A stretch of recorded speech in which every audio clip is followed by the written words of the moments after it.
Good morning, and welcome to All People's Church, Unitarian Universalist. My name is Mary Ann Clark, and I am here to help lead worship as your co-celebrant this morning with Lori King Nelson, whom we welcome enthusiastically to our pulpit. Our Sunday service is a shared time of worship for all present as we gather for music, spoken words, and a time of reflection and inspiration as a religious community. Let us come together in a spirit of compassion and respect for ourselves and others attending this service. We especially welcome those who are visiting today. If you haven't yet done so, please sign in at the visitors table by the front door, where you can be placed on our mailing list to receive weekly emails and a monthly newsletter and get a name tag. Before we continue on to worship, there are a few announcements. Please join us as we continue our trans inclusion in our congregations course this afternoon in the Barton Room from 1 to 2:30 p.m. The sixth session course explores how to create fully inclusive and affirming congregations. Last week, we focused on beloved community. This week's session is gender in our faith community. Mark your calendar for the next Spectrum Chamber Music concert here at All People's Church tomorrow, Monday, February 12th at 7:30 p.m.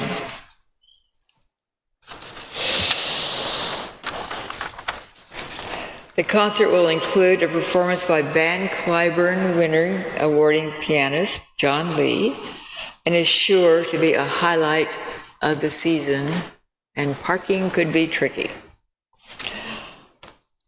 And from Joe Burnham, once again, we would like to thank you for your continuous support for Don't Forget to Feed Me. I would like to remind you that every single dollar counts when it comes to making sure our friends, neighbors, and homeless don't have to give up their beloved friends. If you can help, please see Joe Burnham or Paul Chapman. Thanks again for your support. And now please settle comfortably for our musical prelude.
Thank you so much, Misha.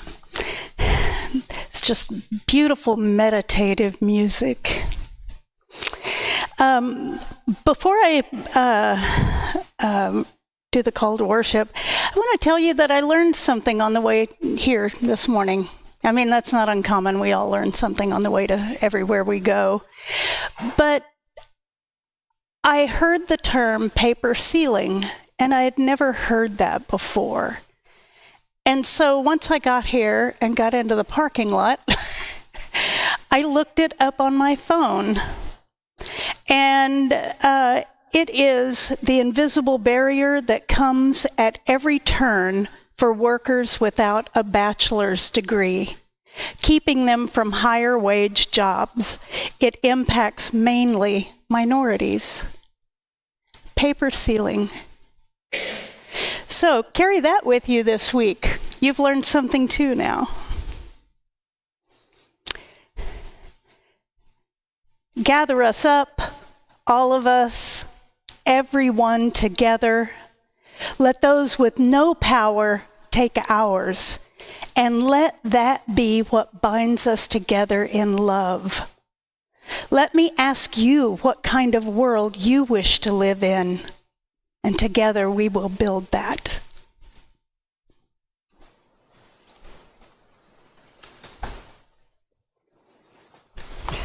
We now invite you to rise in body or spirit for the chalice lighting, our opening hymn, and our spoken affirmation. Our chalice lighting words today are from the Reverend Jamie Yondell. We light this flame to ignite the sacred power of justice. We light this flame so that it may be a beacon of hope in moments of uncertainty, fear, anxiety, and the unknown. We light this flame and are emboldened by its blaze, knowing our strength as a prophetic and powerful people is rooted in the diverse ways we answer the call to love. Our hymn of the month for February is number 348, Guide My Feet.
Love is the doctrine of this church. The quest for truth is our sacrament, and service is our prayer. To dwell together in peace, to seek knowledge and freedom, to serve others in community, to the end that all souls shall grow into harmony with creation. Thus do we covenant with one another. The young and the young in heart are now invited to come forward for our time for all ages here in front of the chancel. And look at all this carpet.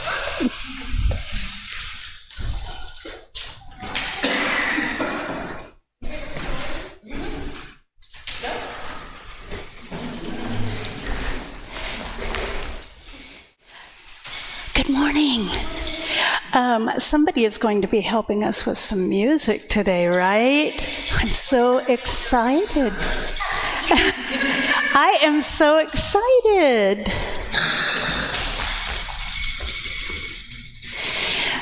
So, have you done this before? Today's your first day. So you've learned something new and you're having a new experience, right? Right. So that's kind of what I'm talking about today, is how we grow through the experiences that we have.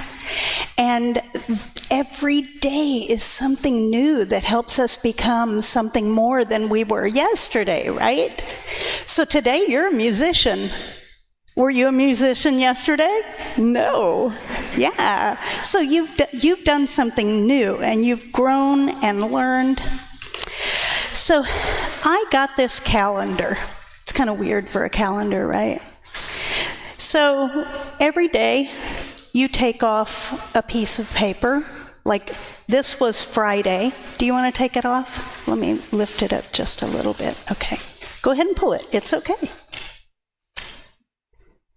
Just Friday. There you go.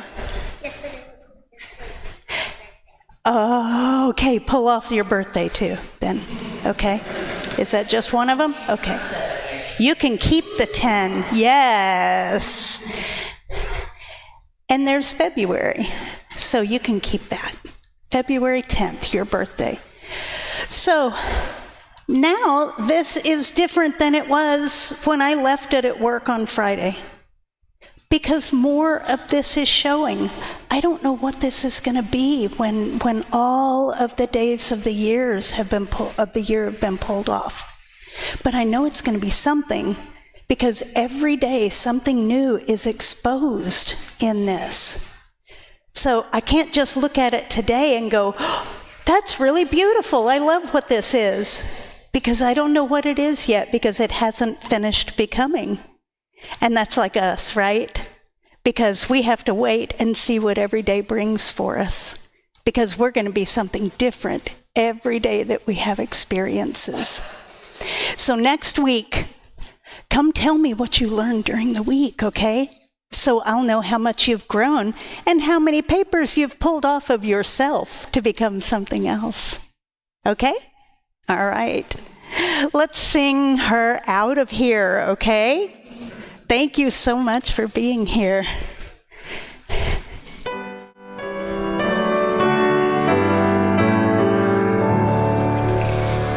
As we leave this friendly place, love give to every face. May the kindness we learn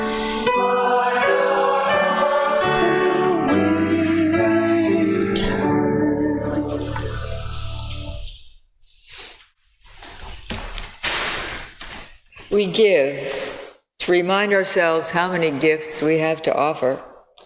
We give to remember that we are part of something bigger than ourselves. We give because we believe in music and sacred space. We give with the faith that together we have enough. Each Sunday we take half of the non-dedicated offering that is received and share it with a local organization whose values and goals reflect our own.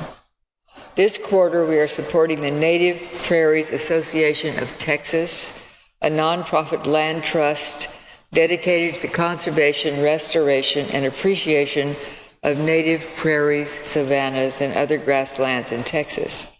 The offering, which we take every Sunday, is an opportunity to dedicate ourselves to the journey we are making together with a vision of the world made whole. The Native Prairies Association of Texas fits right into this vision and will be our Share the Plate partner through the end of March. The gifts of the congregation will be most gratefully received. Will the ushers please come forward?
You know, I'm really happy that the band Clyburn Winter is going to be here tomorrow, but we got Misha every week.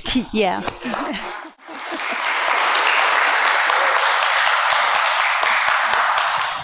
Please rise in body or spirit for the singing of hymn 188, Come, Come, Whoever You Are, and this is a round, and so we have a couple of people from the choir who are going to help sing the parts.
Please be seated.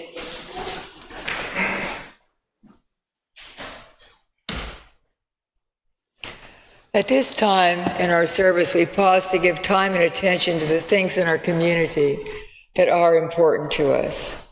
We gather here for healing and for peace in our hearts and to acknowledge the shared stories and news from the congregation. Each week, there's a journal outside the entrance to the sanctuary where you can write a message of memory or hope before the service. We honor these messages by lighting 3 candles here next to our chalice. Also, at any time during the service, you are welcome to come forward and light a candle in our meditation center here at the side of the chancel. Today, from our book of Memory and Hope, we include yesterday brought in the year of the dragon. Specifically, this is the year of the wood dragon. Lucky colors are blue and yellow, which bodes well for the Ukraine, we hope.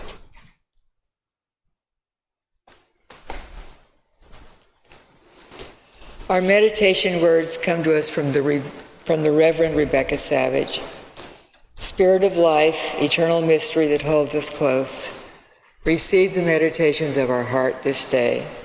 We come together in this quiet moment to unify our hearts again toward the clarion call of our time. May justice and equity guide us to greater connection, a greater truth. Whether the coming days bring joy or sorrow, may the deep peace and love of this community sustain us. We pause at this time to hold and honor the very personal joys and sorrows of the congregation. Please join us now for a few moments of silent reflection and meditation, and then Misha will lift our hearts with music.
Beautiful, thank you.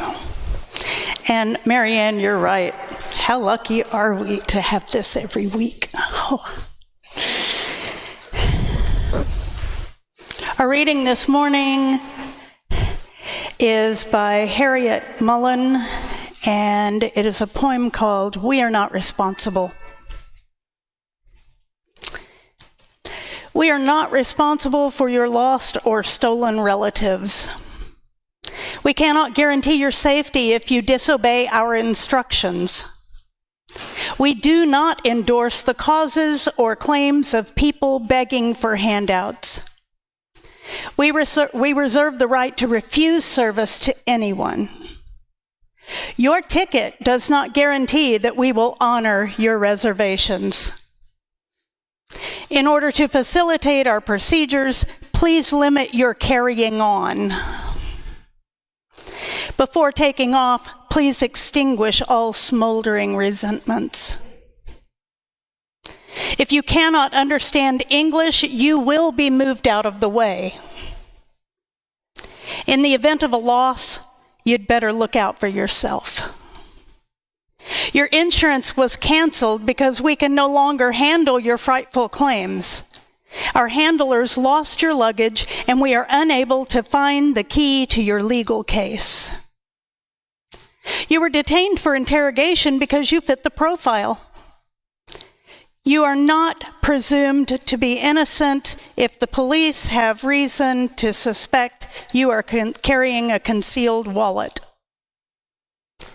It is not our fault you were born wearing a gang color.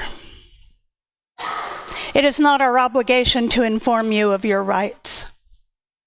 Step aside, please, while our officer inspects your bad attitude. You have no rights we are bound to respect.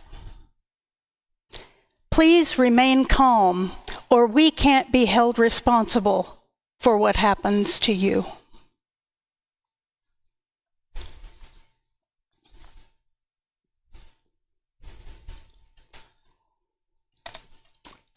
It really was a day like any other. Gray clouds hid the warmth of the sun we had been used to. I could feel a light mist on my face, my eyelashes, and I could taste and smell the salty Atlantic Ocean, and just a hint of jet fuel. Though that was something I was used to, so it was somewhat comforting. We had arrived at Camp Lejeune, North Carolina that afternoon, put our name on the incredibly long housing list. And since the temporary lodging facility on base was full, we were sent to the beach cabanas where, for the next 2 months, we would watch military recon operations from the comfort of our beachfront porch. Tough life, right? We had not asked for this duty station, but due to unforeseen circumstances, which may be found in a future sermon, we found ourselves there anyway and hoped to make the best of it. There was an ocean and a forest, basically all we needed in life.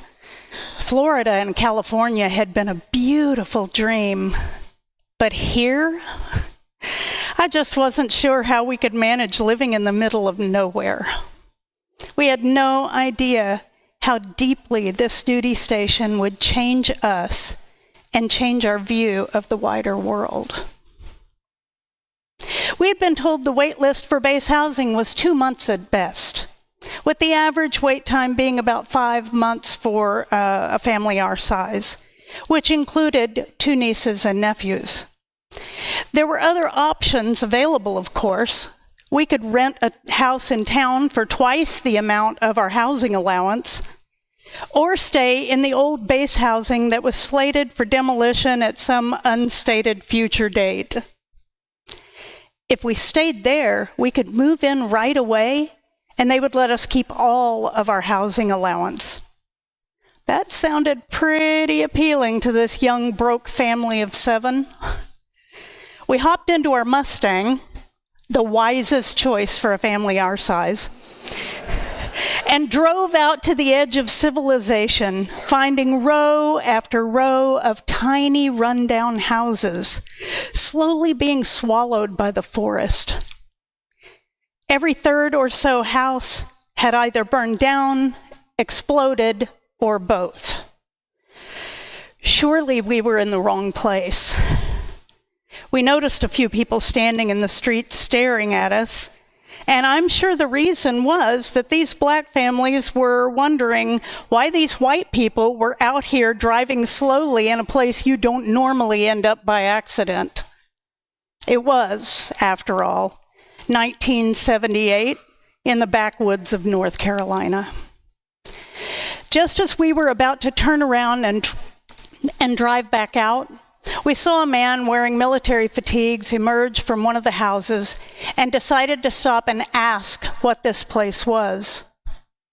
The Marine explained that this was, in fact, the old base housing, and that the only reason it was still occupied was because the wait list for white families might be 2 months, but for black families it was several years.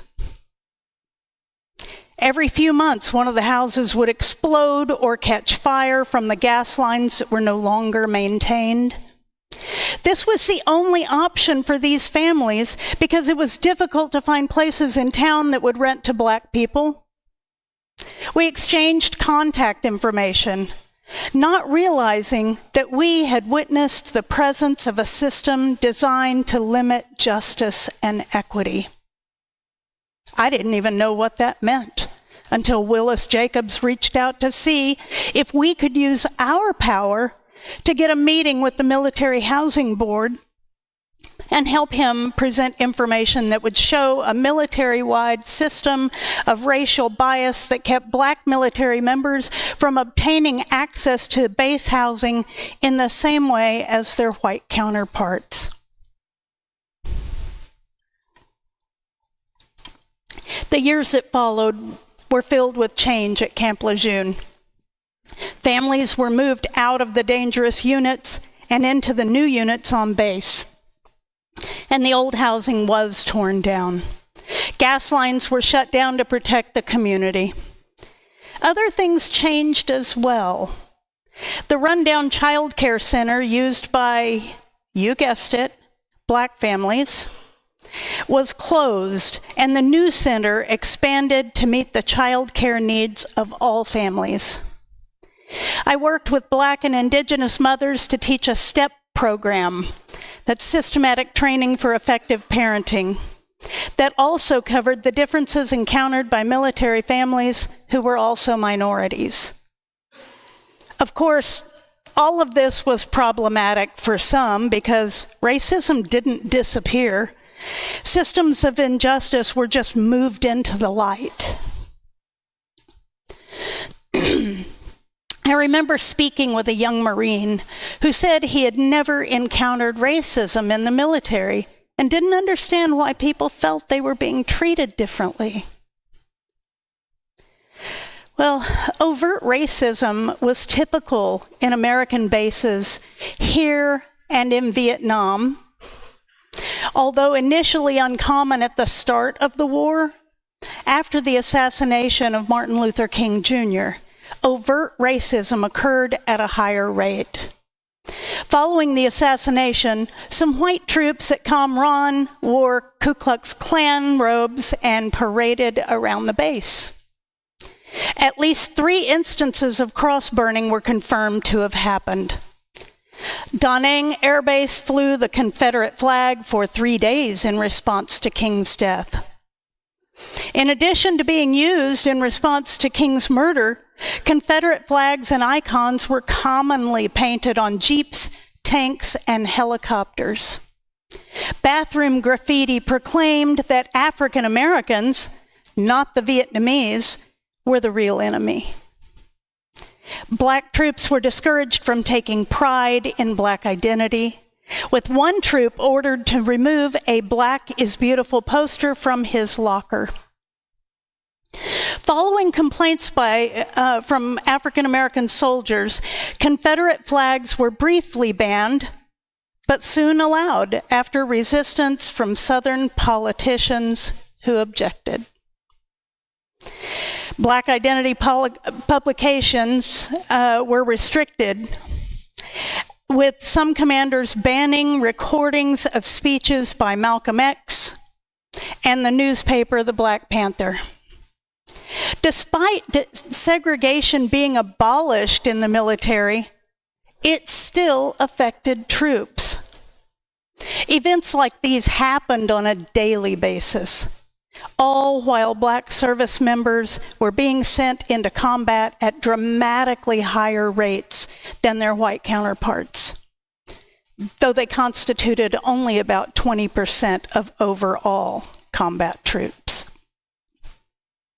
According to journalists Wallace Terry and Zaylen Grant, by 1968, racial incidents in Da Nang, Cam Ranh, Dong Tam, and Saigon happened on an almost daily basis and had become commonplace. Similar reports came from official channels, with there being at least 33 incidents of racial violence in the 2 months between December 1969 and January 1970. In 1970, there were 1,060 reported cases of violent racial conflict. Racial incidents also affected the Navy and Air Force. Following King's death, race riots and conflicts occurred at Long Binh Jail and at Camp Lejeune. The former was the worst race riot in the U.S. Army's history, and the latter garnered national attention due to 44 African American soldiers being arrested but no white soldiers. It also inspired an investigation and creation of a committee to study racial bias and African American militancy in the armed forces rather than racism.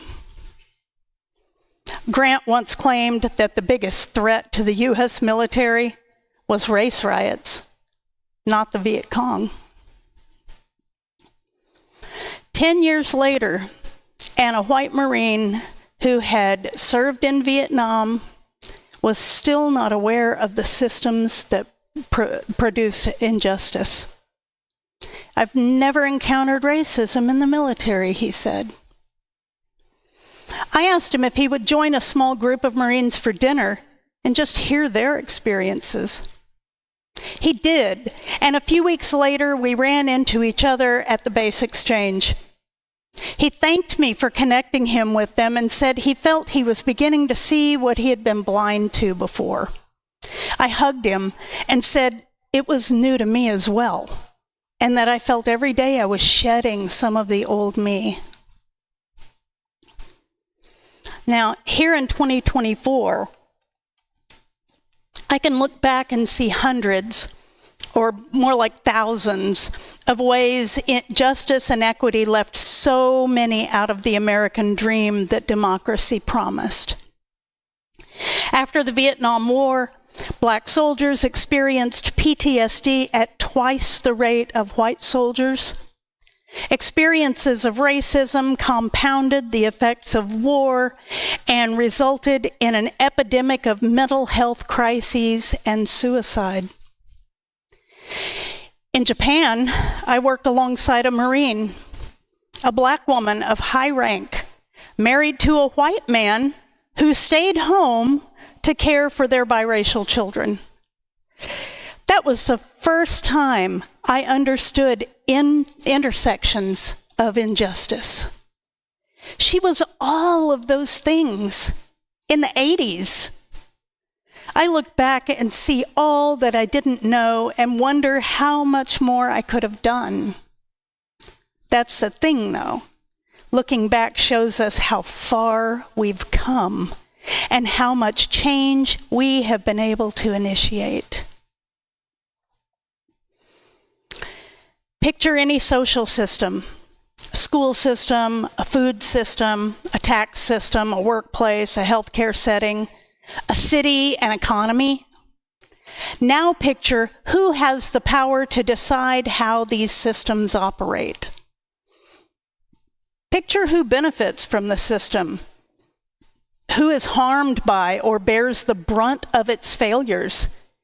When you really think about it, the picture shows that those with the power to decide are often quite distant from those who experience the system's harms and burdens. Power, the ability to enact change in the system, is not justly shared. People who bear the brunt of broken, inequitable systems, people receiving poorer health care, living in lower quality housing, working at high-risk jobs, attending lower resourced schools, and living with pollution and climate impacts, and those who are incarcerated, are the furthest from formal centers of power. And all these dynamics are racialized. The people, families, and communities experiencing systemic harms and lacking access to power are primarily Black, Indigenous, Latinx, and other people of color. And even when the system's harmful impacts and disempowerment are disproportionately felt by income, gender, sexuality, or other aspects of one's identity, the impacts are still racialized. All social systems have racially disparate outcomes. I want you to think for a minute about what you knew 10 or 15 years ago about Black Lives Matter, or transgender migrants crossing the border from Mexico, oil pipelines on sacred native indigenous land. What were your thoughts on reproductive health care rights? When did you know that you were part of this system? How much of the old you has been shed because all of these issues have been brought out into the light? In the book, Dawn of System Leadership, Peter Senge says, real change starts with recognizing that we are part of the systems we seek to change. The fear and distrust we seek to remedy also exists within us, as do the anger, sorrow, doubt, and frustration. I didn't know any of this back when I was asked to share power with Willis Jacobs. I didn't even know I had power.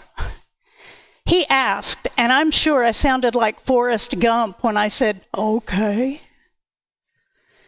Willis told me what was needed, and I did it. Later, parents asked me to team up with them to change the child care system on base. They didn't ask me to do it for them. I didn't make the decisions. What I was learning was how others wished to be in partnership with me. Respect, inclusion, collaboration, stepping back so they could speak for themselves. I was learning to listen to communities and ask how I could be helpful. We all know why that's important. Because it's the systems that must change. And while that requires individuals to change, we can't do that without opening our minds and hearts and shedding what no longer creates a just and equitable system. Donella Meadows reminds us that we must integrate the heart and mind if we are to create systemic change. She says, in the United States, nearly all of us carry trauma in our bodies from racism and white supremacy. We have tended to suppress the visceral pain and trauma of living through, witnessing, and perpetuating systems of oppression and advantage. In order to address this, we must break down what she calls the false dichotomy between thinking and feeling. Now, in practice, this means developing an ever-evolving vocabulary and collective analysis about what it means to be heart-centered, normalizing the practice of noticing and being able to share whether we are emotionally regulated or not as we engage with this work. Making space for shared reflection about how a body of work affects us as people. Listening deeply to those who have been most impacted, considering how we ourselves have suffered the trauma of participating and living within harmful systems, and breathing together more, paying attention to how our bodies feel, and developing a vocabulary to express what's happening there as we engage in that work. Now, these aren't really my stories to tell. But like most in the dominant culture, we may not be intentional in our social education regarding the experiences of others unless someone speaks it into our lives. Last Sunday, 3 of us gathered to learn how to be a truly inclusive congregation for the transgender community. It wasn't a lesson on how to shake hands and invite people into the church. It was an exploration of what inclusion really means. Welcome as a spiritual practice, growing knowledge, building relationships, understanding how my liberation is bound up in yours. It isn't just adding to our knowledge, but transforming our understanding of what an inclusive space looks like. We listened to the experiences of trans UU members and ministers and engaged in discussions about how those experiences can inform our understanding of justice and inclusion. What we found by the end of the first session was that we could easily apply this information to every system that causes an absence of justice and equity, any space that does not promote democracy, security, freedom, truth, and love. We're learning ways to shine a light on those systems, and we all know that churches are notoriously non-inclusive spaces. But we're learning ways to share power, rather than making decisions that only represent the needs of a few, so that the space we create is just and equitable for everyone. We're also learning that changing who is at the table, who is represented, that's tough. It's hard to let go and meaningfully shift dominant roles and positions in order to share power. You should come join our conversation. Remember what I said about shedding and looking back at how far we've come? I've often found it tempting to pat myself on the back and think, girl, you've really grown. I'm proud of who you've become. Then I laugh at myself because I'm not done. I haven't become yet. I don't know who I will be, or how much power I will have shared, or how many systems I've helped to change, not until the very end. It's like that calendar. I don't know what that will look like once all the days have been stripped away. But I can hope that what I learn and do each day will have shaped the world into something just as beautiful as what is being slowly revealed in that calendar. It's just an ordinary day. You, me, changing the world.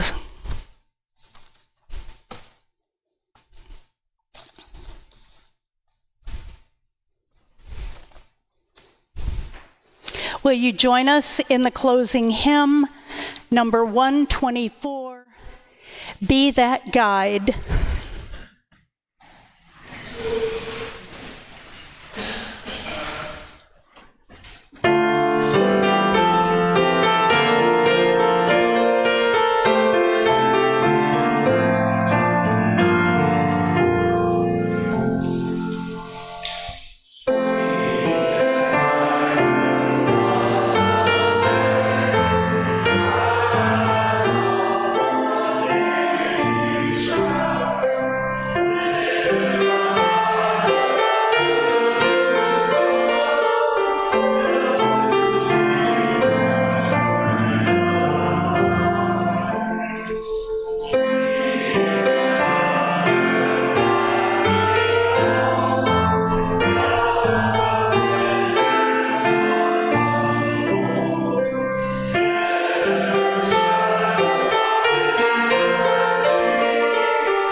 May this flame that has brightened our time together warm our hearts, light our paths, and inspire our vision as once again we go our separate ways.